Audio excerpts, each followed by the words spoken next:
Thank you. Shri Suresh Prabhu. बोला ही जाए ना मत बोला बोला था एकदम। Thank you, sir. Sir, it is very unfortunate that every year we have to keep on discussing a situation arising out of flood for the first 6 months of the year and drought in the later 6 months of the year. I would like to know and to be enlightened from the Honorable Agriculture Minister about how much money we have spent in last 50 years on flood relief as well as on drought relief. Sir, I remember when we were students, we used to always hear of a scheme linking all rivers of India. There was a scheme of linking Ganga with Kaveri. There was also a scheme called Garland scheme, which was a plan called Dastur plan, which would have linked all the rivers of the country and would have helped in not only making available the scarce water, which is now very scarce, but also probably preventing flood and situation arising therefrom. Sir, probably this would also help in the national integration, would have solved many problems, including availability of food, the ministry which he presides over, and also help in creating large number of jobs in rural India. This would also prevented spending money on problems arising out of over-urbanization. Sir, I wish that the government also comes out with a white paper on this issue about how much money has been spent and what action could be initiated now, though it is late, better late than never, that we should start an action plan on that count. Sir, I am more particularly concerned, though it's a national issue, I am also concerned about an issue arising in Maharashtra, which also unfortunately has to face a situation of flood and drought in many parts of our state. Sir, I come from a constituency, come from a place called Konkan, which is an area on the shores of the sea. So we always get floods also because there is the water which comes from sea into the villages which are inhabited by fishermen. So the flood relief operations that are really necessary many times cannot be undertaken because of certain regulations from the central government. So you may be aware that there is a regulation which is arising out of judgment of the Supreme Court which prevents any structures to be erected on shores from the point from where the sea touches up to 500 meters from there.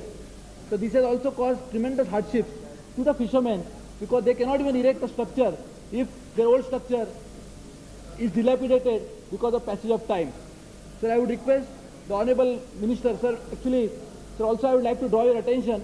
Earlier in the day, we had decided that even the Minister for Surface Transport also will be present here so that the debate could be, he could also participate in the debate. I don't know whether that Minister also is present in the House besides the Minister for Food. Sir, would request also the Minister concerned to look in here, but also Minister for Surface Transport is for the request made. Sir, I am aware that the environment has to be protected at any cost, but also the lives of millions of people who are only dependent on fisheries as their activity also should be protected, and there has to be via media which has to be found, whereby our fishermen who are really living there for more than 500 years, only because this 500 meters Supreme Court judgment should not come in the so that they cannot even erect a small structure and carry out their activities. The fishermen cannot carry on their activities on a hilltop. They have to necessarily live there. So this problem also needs to be looked into because the floods damage their lives and the source of livelihood very badly every year. So there have been instances in Maharashtra wherein the central relief which comes to a state is determined by the provisions of the Finance Commission. So I am aware that there is resources are very scarce and we cannot really keep on giving money, doling out money to the extent to which it is demanded.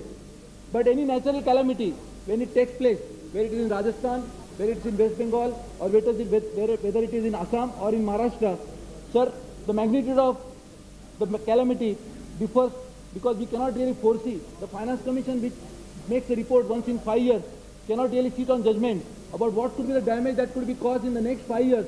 They are not prophets. They can only make financial allocations. So we must have some sort of a norm which enables the central government to come to the rescue of the state governments in the event of a major calamity which could arise. I would definitely like to share the sentiments of my other friends from other states who are really, their lives are devastated because of major national calamities, and would request the minister to make a policy in such a manner that it also remains flexible and not only determined by the provisions of the Finance Commission alone.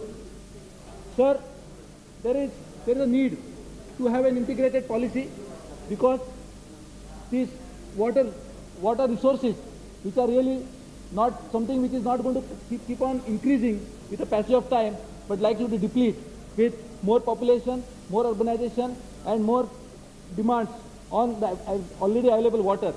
So I would request the minister to make flood relief operation as a part of overall operation, wherein utilization of water becomes a center point of our planning, and also we should spend more money on planning a water resource availability rather than curing it by making flood relief as our thrust of our activity. Thank you, sir.